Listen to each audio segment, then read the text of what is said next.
वैसे पहले वाले पॉइंट तो समझ में आ गया ना, पहला पॉइंट तो समझ में आ गया ना। हम्म। हाँ। देखिए अभी क्या है भाई, आपको मैं बताता हूँ प्राइसिंग प्रोसीजर। प्राइसिंग प्रोसीजर में मतलब है कि हमारा जो प्राइसिंग है वो कैसे काम करता है सिस्टम में, एसएपी के अंदर प्राइसिंग प्रोसीजर को कैसे फॉलो अप करना है पीओ के लिए। अब मैं यहाँ पे लिख लेता हूँ पहले प्राइसिंग पीओ। ठीक है। इसके अंदर मैं आप लोगों को पहले यहाँ पे बना के दिखा दूंगा, फिर उसका कंसेप्ट मैं आपको बता दूंगा कैसे कैसे काम करेगा ये और कैसे कैसे नहीं। तो सबसे पहले देखिए, हम अगर नॉर्मली कोई भी सामान लेते हैं, सबसे पहले मेरा रहता है बेस प्राइस,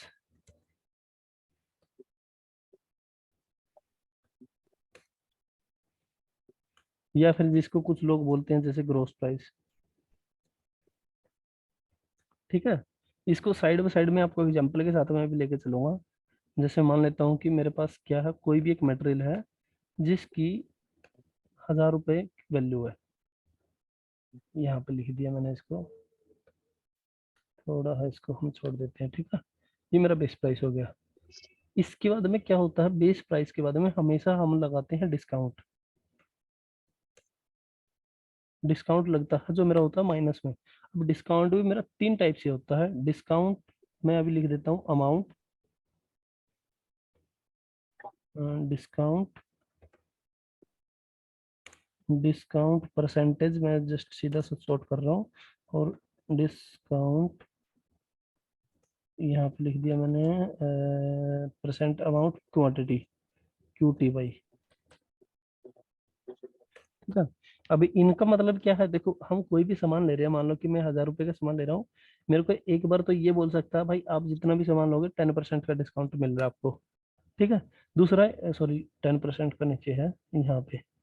ठीक है। दूसरा ये बोल सकता है भाई आप सामान ले रहे हो 1000 रुपये का, मैं आपको 80 रुपये की डिस्काउंट दे रहा हूँ, सिंपल अमाउंट में दे रहा।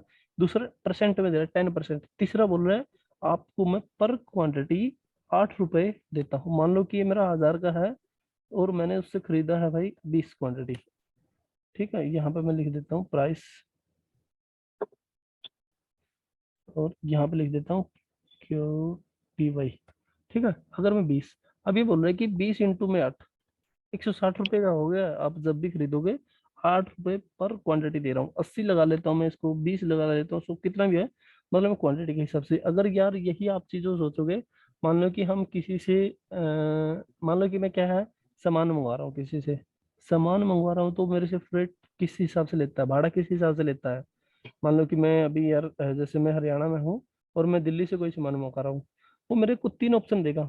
या तो जी आप सीधा सीधा 1000 रुपये दे दो, आपका जितना सामान है मैं 1000 रुपये में ले आऊंगा। या वो बोलेगा कि आपका जितना भी सामान है मेरे को 10% के हिसाब से दे दो वैल्यू का। ठीक है। 2% का हिसाब लूंगा, 1%। तीसरा है जी आप जितना भी सामान मंगवाओगे पर पीस मेरे को 8 रुपये दे दो, 10 रुपये, 20 रुपये पर पीस। ठीक है। तो पर पीस होगा वो क्वांटिटी का मेरा रहेगा। डिस्काउंट अगर मेरा अमाउंट का होगा ये, और मेरा अमाउंट में सीधा सिंपली परसेंट में ये। ठीक है। तो अभी मैं इसका कोई भी एक एग्जांपल ले सकता हूँ। तीनों तो देखो होगा नहीं, अगर तीनों भी होगा तो हो सकता है, ऐसा नहीं है कि नहीं होगा। ठीक है, हो सकता है। अब मान लेते हो कि 1000 रुपये पे मैं आपको मिल रहा है 120 रुपये का डिस्काउंट यहाँ पे, -120, और साथ में हमें मिल रहा है 2%। हाँ ठीक है, 2% का डिस्काउंट। और तीसरा मेरे को क्वांटिटी, पर क्वांटिटी कितना मिल रहा है, पर क्वांटिटी मेरे को मिल रहा है 5 रुपये। ठीक है। अब ये डिस्काउंट यहाँ इसको भी माइनस कर देता हूँ ताकि हमारा कैलकुलेशन सही हो जाए, और इसको भी माइनस कर देता हूँ। ठीक है। अब इसका देखो सिंपली कैसे निकालना है, अगर मैं इसको निकालूंगा यहाँ पे, ये माइनस में ये, सॉरी प्लस में करना था यार, ये मेरे को प्लस ये, क्योंकि ऑलरेडी मैंने माइनस का फील्ड दे दिया। 880।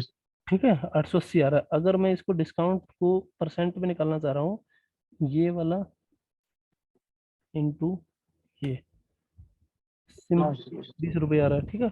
और अगर मैं इसको पर पीस के हिसाब से क्वांटिटी के बेस पे निकाल रहा हूँ कि 1000 रुपये है, तो मेरा वो टोटल निकालना पड़ेगा। यहाँ पे मैं लिख लेता हूँ एक बार सो QTY यहाँ पे, और यहाँ पे टोटल।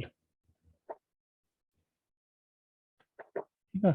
अगर मैं मान लो कि यहाँ पे 20 रुपये 20 क्वांटिटी है, तो सिंपली बात है यहाँ पे मेरा कितना होगा, इसको वैल्यू के ये इंटू में ये, ठीक है, ये हो गया 2000 रुपये। अब 2000 रुपये के ऊपर 5% लगेगा। अगर मेरे को ये निकालना है तो ये वाला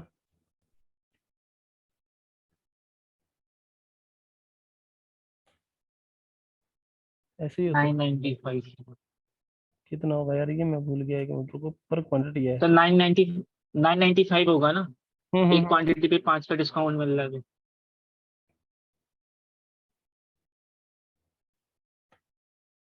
100 रुपये हो गया ना। नहीं, ये तो पर क्वांटिटी पे है ना। हाँ, पर और पर क्वांटिटी, क्वांटिटी, 20 क्वांटिटी मेरे पास। तो एक एक क्वांटिटी का प्राइस 1000 रुपये है, तो 5 घटाओगे तो 999 बचेगा ना, फिर उसको 20 से गुणा करोगे तब जाके निकलेगा। इसके, चल ठीक है यार, सीधा सिंपली आप समझ लो ये हाँ थोड़ा। वो समझ गया, हाँ समझ गया मैं मतलब। ठीक है ना, आप समझ लो वो हाँ तरीका, हाँ। मतलब में जो भी है। अभी मैं इसको हटा लेता हूँ कि इसको नहीं लगा रहे हम, क्योंकि ये कंफ्यूजन पैदा कर रहा है हमें। और इसको भी नहीं, चलो ठीक है 820 पे। अब इसके बाद में क्या होता है हमारा, आपको मतलब मैंने तरीका बताना था वो बता दिया, उसको समझ लो। ये इसमें मर्ज का ऑप्शन कहाँ पे आएगा।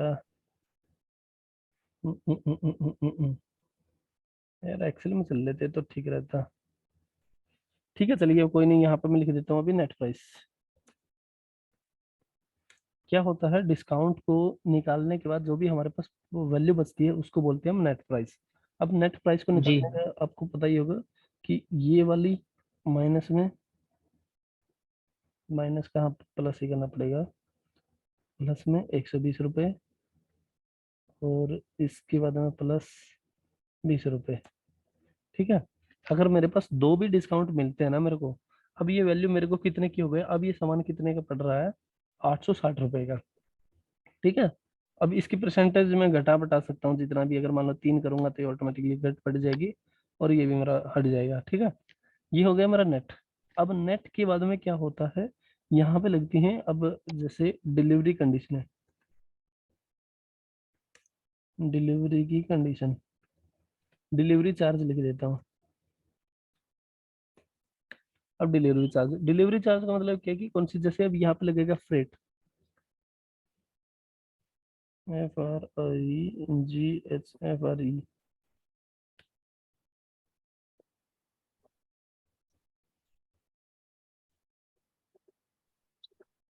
IGST।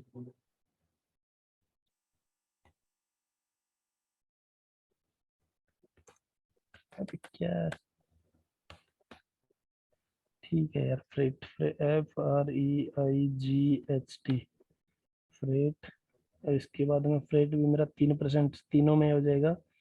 Freight amount, amount, freight last में मेरा चला गया परसेंटेज। ये तो देखो अभी आपको मैंने एक बता दिया, तो आपको समझ लेना कि सभी के अंदर ऐसा ही लग सकता है, मेरा ऐसा नहीं है।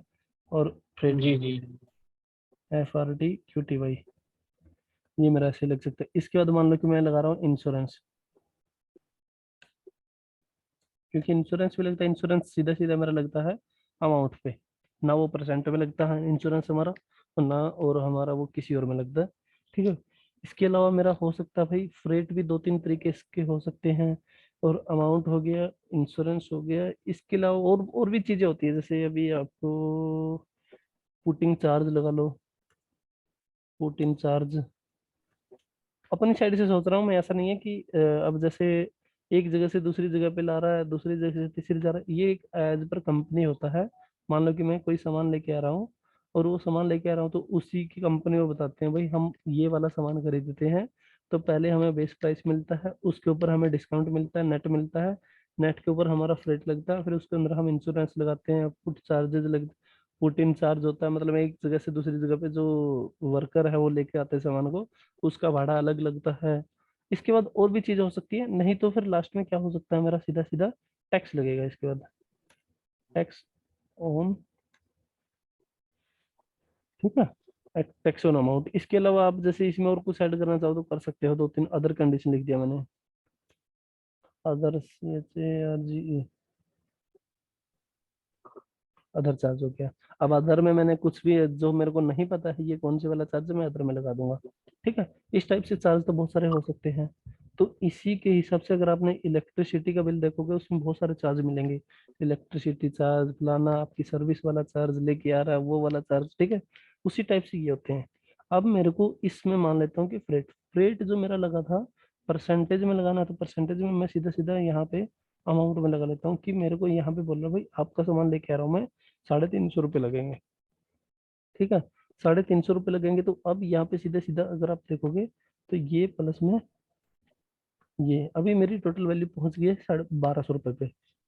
इसके बाद मेरा लगता है इंश्योरेंस, ठीक है। इंश्योरेंस में बोल दिया मेरे को कि फिर आप जितना भी सामान, आपका 1000 रुपये का सामान है, आपका कम से कम भी इंश्योरेंस 120 रुपये लगेगा, ठीक है।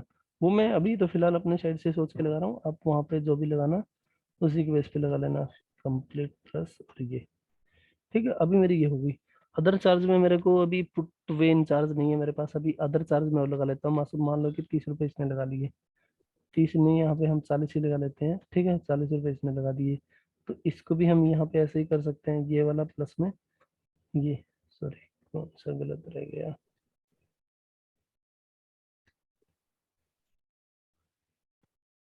ठीक है।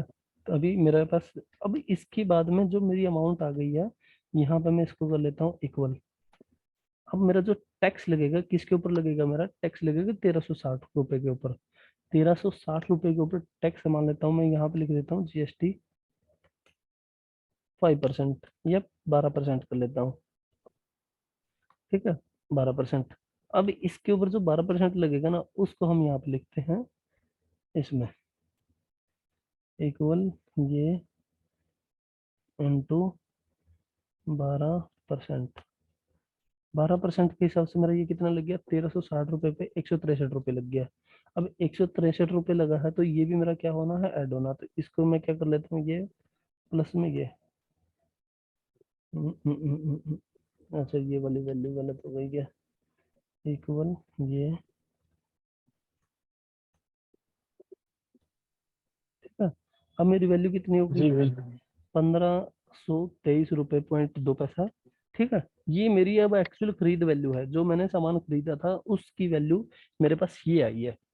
ये सारे के सारे, अब मैं क्या कर सकता हूँ, अगर आप देखोगे तो मैं इनको बोल सकता हूँ भाई जितना भी मेरा डिस्काउंट लगा है, डिस्काउंट का जितना भी खर्चा है, मान लेता हूँ कि अभी मेरा डिस्काउंट लगा था, यहाँ पे लिख लेता हूँ 150 रुपये, क्योंकि लगा है 130 रुपये, 120 रुपये और 30 रुपये, 150 रुपये।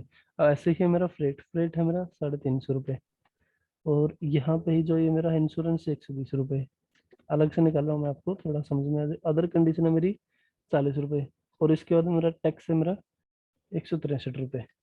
अब ये भी यहाँ पे बोल देता है भाई मैं क्या करूंगा, जब भी मैं अपना सामान को खरीद रहा हूँ, खरीदने के साथ साथ में मैं अपना ये तो ठीक है चार्ट बना लूंगा कि सामान कोई 1000 रुपये का सामान था, उसको डिस्काउंट मिल गया, डिस्काउंट मिलने का तो फ्रेट लग गया, इंश्योरेंस लग गया, सब चीज लग गई, और आज मैं उसको खरीद रहा हूँ कितने पे, एक्चुअल में 1523 रुपये पे। अब 1523 रुपये में खरीद रहा हूँ, तो लेकिन मैं चाह रहा हूँ कि मेरे जितने भी ये खर्चे हैं, ये अलग अलग जर्नल लेजर के अंदर सेव हो, जिसको जीएल बोलते हैं, जो ओबीवाईसी सेटिंग बनाई थी हमने उसमें। वो बोलते हैं कि भाई इनके सभी के अच्छा। खर्चे मेरे अलग अलग से होने चाहिए। जैसे ये मेरा डिस्काउंट है ये अलग जाए, एक अलग से जीएल मैं बता दूंगा आपको। जैसे मान लेता हूँ कि मैं ऐसे ऐसे उन्होंने कोई नंबर दे दिया, ये जितना भी मेरा जीएल का डिस्काउंट जाए, डिस्काउंट सारा का सारा मेरा इस जीएल में जाए। मान लो फिर मैं आता हूँ फ्रेट पे, फ्रेट की बारी आई तो मैं बोलता हूँ भाई फ्रेट मेरा इस जीएल में आना चाहिए। और इंश्योरेंस है मेरा 30001 दे दिया मैंने, अदर को मैंने 4001 दे दिया, और इसके बाद ये मेरा जीएसटी का कोई मैंने 500 ऑलरेडी दे ही रखा है, वो जीएसटी का दे दिया। तो इससे क्या होगा, कंपनी ये एनालाइज करते हैं कि भाई मेरा डिस्काउंट इतना गया इस जीएल में, क्योंकि फाइनेंस वालों को हिसाब लगाना होता है कि मैं सामान खरीद रहा हूँ कितना मेरे पास खर्चा हुआ। इन चीजों को बोलते हैं, जितने भी ये मेरे पास कंडीशन लगी, डिलीवरी चार्ज बोलते हैं। क्योंकि एक्चुअल प्राइस मेरा ये था, लेकिन ये क्या है, डिलीवरी कॉस्ट है। सामान को आने तक के में मेरे को क्या हुआ, डिलीवरी की खर्चा लग गया है, और नीचे वाला मेरा टैक्स है, ठीक है। तीन हिस्सों में डिवाइड हो रहा है ये टैक्स, और ये मेरा हो गया है डिलीवरी कॉस्ट, डिलीवरी चार्ज लिख दिया मैंने इसको, और यहाँ पे हो गया मेरा बेस प्राइस, ठीक है। बेस प्राइस, अब इसको क्या करते हैं वो, इसको कैलकुलेट करते हैं और इसको अलग अलग जीएल के अंदर मेंटेन करते हैं। तो इसीलिए वो क्या करते हैं, हमने ओबीवाईसी सेटिंग मेंटेन की, ओबीवाईसी के अंदर ये वहां पे हमने डाला और दिखाया, क्यों दिखा, वो इसी का रीजन यही था, ठीक है। तो यहाँ पे ये बात समझ में आ गई अभी कैसे प्रोसेस काम करता है। अब आप इसका एक एग्जांपल ऐसे भी ले सकते हो कि मान लो कि आप क्या कर रहे हो, आपने कोई कंपनी या फिर आप मतलब अपने घर के लिए दूध ले रहे हो। अब दूध ले रहे हो तो अगर आप एक्चुअल में देखोगे ना, वो दूध की कॉस्ट तो उसकी, अभी मान लो हमने 1 लीटर दूध ले रहे हैं या आधा लीटर दूध ले रहे हैं अमूल का, ठीक है, अमूल का दूध मैं आधा लीटर ले रहा हूँ, उस पर 35 रुपये आ रहा है, ठीक है। लेकिन उसकी एक्चुअल कॉस्ट तो मेरे को अगर मैं देखने पे जाऊंगा 25 रुपये 26 रुपये मिलेगी। 25 रुपये 26 रुपये मिलेगी तो उसके ऊपर क्या मिलेगा मेरे को, अलग से उन्होंने कुछ डिस्काउंट दिखा दिया होगा लास्ट में। उसके साथ साथ में मेरे पास फ्रेट लगा दिया, उन्होंने बोल दिया भाई मैं अपनी फैक्ट्री से अमूल से और मैं आपके डिस्ट्रीब्यूटर तक पहुंचा रहा हूँ, उसमें डिलीवरी की कॉस्ट लग गई, सामान खराब ना हो जाए, कुछ और भी उनको अपने अपने साइड से जो भी उनकी कॉस्टिंग है, उन्होंने 4 प्रकार की कॉस्टिंग डाल दी, ठीक है। 26 रुपए का था, 5 रुपए इसमें फ्रेट का लगा दिया, 2 रुपए उसने वो लगा दिया, ठीक है, वो लेके पहुंचा के दिया हमें कितने रुपए पे, 33 रुपए पे। 33 रुपए के ऊपर लग गया मेरा जीएसटी 5%, 10% जितना भी है, 12%, 5 लगा लेता हूँ मैं मान लो, ठीक है। 33 रुपए पे 5% लग गया, मान लो कि 4 रुपए। अब 33 + 4 37 रुपए हो गया, तो उस हिसाब से हमें वो कोई भी सामान मिलता है ऐसे मिलता है। एक्चुअल कॉस्ट उसकी कुछ और होती है, लेकिन जब भी हम कोई सामान खरीदते हैं, हम ये सब चीज हमें इंक्लूड होके मिलती हैं। कॉस्टिंग, ये भी जो मेरी डिलीवरी चार्ज है सारे के सारे ये मिलते हैं, और टैक्स भी मेरे को मिलता है। अगर आप एक बिस्किट 5 रुपए वाला भी खरीदोगे, उस पर भी लिखा होगा टैक्स इंक्लूडिंग प्राइस लिखा होता है, जो भी उसका एमआरपी प्राइस लिखा होगा और उसके नीचे लिखा होगा इंक्लूडिंग टैक्स, ठीक है। तो वो हर चीज ऑलरेडी इंक्लूड करके दिया होगा और उसके बेस पे ऐसे मिलता है। लेकिन कंपनियां क्या करती है, इन खर्चों पे अलग अलग अकाउंट में जर्नल लेजर में बुक करती है, इसलिए वो क्या करते हैं, इन सभी को अलग अलग जेल में मेंटेन करते हैं, ठीक है। अब इसके आपके पास दो भी ऑप्शन है, आपको प्राइसिंग प्रोसीजर मान लो कि ऐसा बन गया, ठीक है। अब इसके बाद में कोई भी कंपनी के पास में दो ऑप्शन होते हैं। जब मैं पीओ बना रहा हूँ, मान लो कि पीओ बनाया, मेरे पास दो ऑप्शन ये है कि मान लो मैं 100 रुपए का सामान खरीदा, 100 रुपए के बाद में मैंने इसको डिस्काउंट लगा दिया, और डिस्काउंट लगाने के बाद मेरे पास सामान ये बन गया मेरा 850 रुपए का। अब पहला तो ऑप्शन मेरे पास ये है कि सारी की सारी जितने भी मेरे चार्ज लगे हैं, ये वाले 350, 120 और 40, फिर इसके बाद में टैक्स, इन सभी को ऐड करूं, और ऐड करने के बाद जो मेरी वैल्यू बन रही है 1530 रुपये, उसकी वैल्यू में मान लो कि 1530, तो देखो यहाँ पे ये बन गई इंक्लूडिंग टैक्स। अगर मैं विदाउट टैक्स देख रहा हूँ तो मेरी जो डिलीवरी कॉस्ट के साथ में इसकी एक्चुअल वैल्यू मेरे पास कितनी बनी है, 1360 रुपये, ठीक है, 1360 रुपये। और दूसरी अगर मैं देखूं, इसकी नॉर्मल वाली वैल्यू कितनी मिली थी मेरी, 850 विदाउट, 850। अब इन दोनों चीजों को और समझ लेना, ये मेरा है बेस प्लस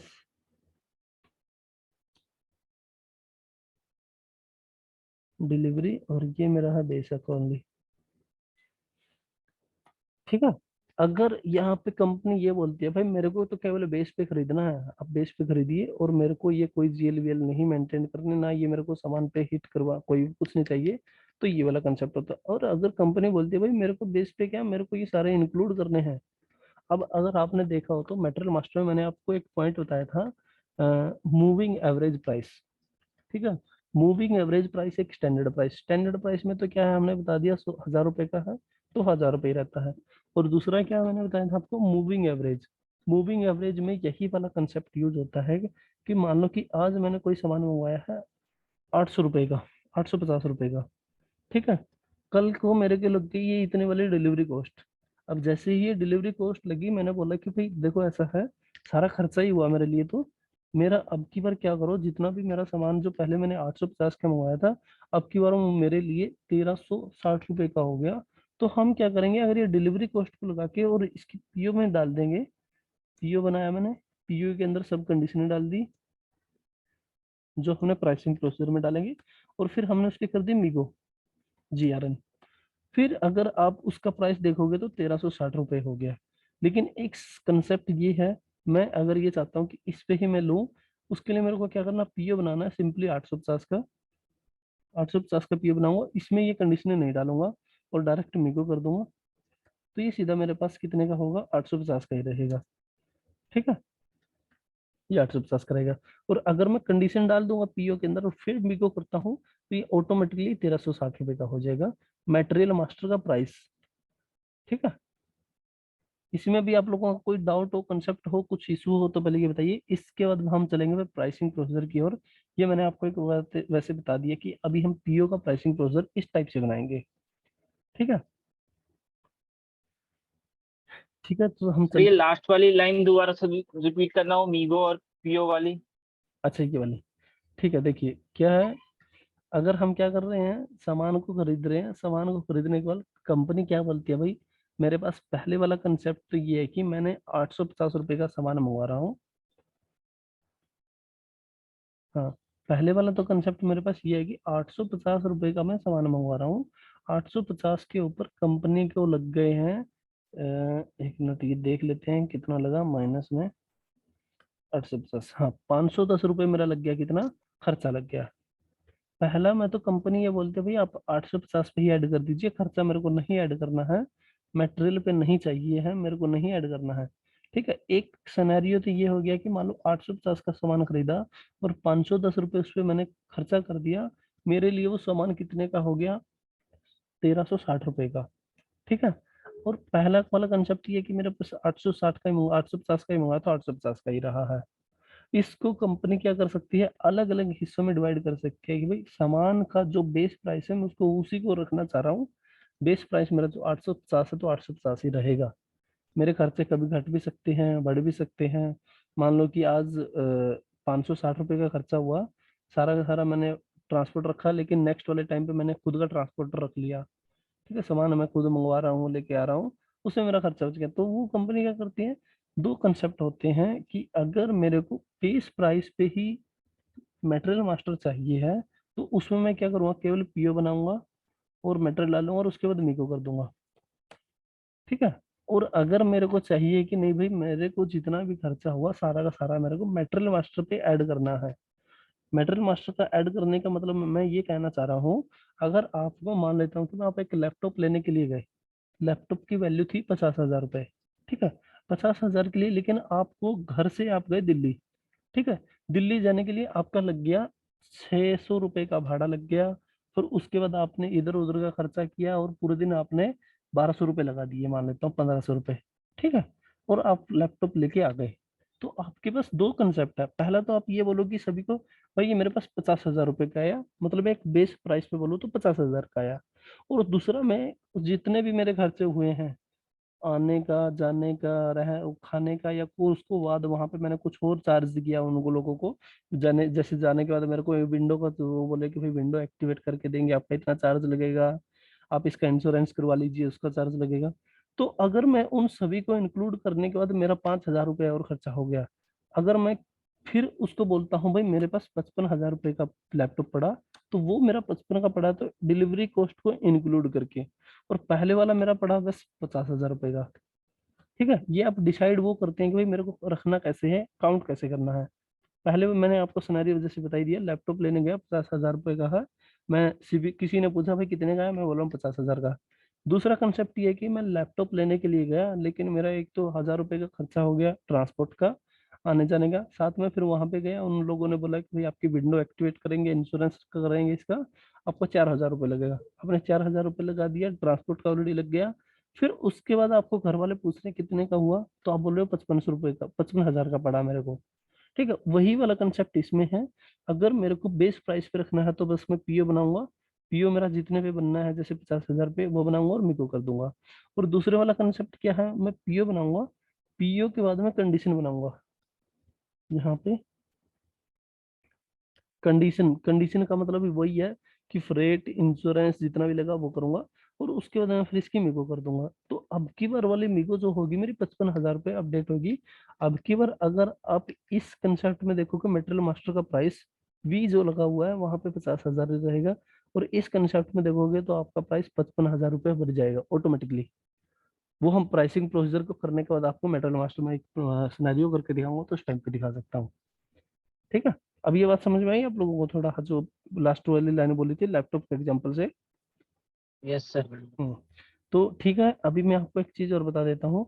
अभी ये तो मैंने नॉर्मली आपको प्राइसिंग बताया कि कैसे काम करता है, लेकिन इसके अलावा हमें एसएपी में अब कैसे सीक्वेंस से चलना है।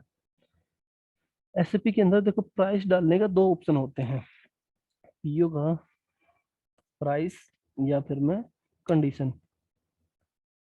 कंडीशन का आप मतलब ये समझ लेना, जो मैं अभी ये डिलीवरी कॉस्ट है इन सभी की कंडीशनों को बात करता हूँ, जैसे इंश्योरेंस है, फ्रेट है, चार्ज, अदर चार्ज है, इन सभी का नाम मैंने कंडीशन बोल रहा हूँ। कंडीशन एसएपी में कंडीशन बोलते हैं, ठीक है। मान लो कि मेरा पीओ बना हुआ है और उस पीओ को मैं क्या कर रहा हूँ, कंडीशन के हिसाब से दो टाइप से मैं डाल सकता हूँ। एक डालता हूँ मैं ऑटो, और एक होती है मैनुअली। मैनुअल में तो क्या है, जब मैं पीओ बना रहा हूँ, पीओ के टाइम पे मैंने सीधा प्राइस डाल दिया। अगर आपने देखा हो, जैसे मैं प्राइस डाल देता हूँ 200 रुपये, और फिर उसके बाद फ्रेट के ऊपर मैंने 100 रुपये डाल दिया, डिस्काउंट भी मैंने वहां पे 25 20 रुपये कर दिया, जैसे ये वाला। इस चीज को बोलते हैं मैनुअली। मतलब हमने क्या कर रहे हैं, हर बार हम बना रहे हैं और ऑटोमेटिकली नहीं आ रहा, हर बार में क्रिएट कर रहे हैं। दूसरा कंसेप्ट होता है कि हम वन टाइम पे क्रिएट कर देंगे, और उसके बेस पे सिस्टम क्या करेगा, ऑटोमेटिक उठा के लाता रहेगा। उसमें हम फिर पीओ में चेंज नहीं कर पाएंगे, इसलिए उसको ऑटो बोलते हैं। तो इसके दो सिनेरियो होते हैं, उन दोनों सिनेरियो को अभी हम मैं बता देता हूँ कंसेप्ट के हिसाब से, ठीक है। तो एक बार मैं जस्ट एसएपी देखता हूँ, लॉगिन होगा नहीं होगा।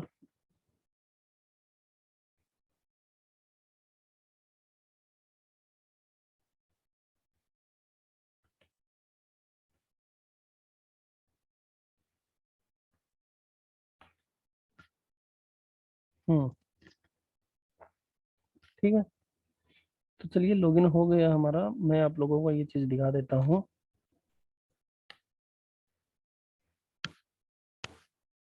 यहाँ पे अगर आप देखोगे तो ये कंडीशन का टैब आ रहा है यहाँ पे।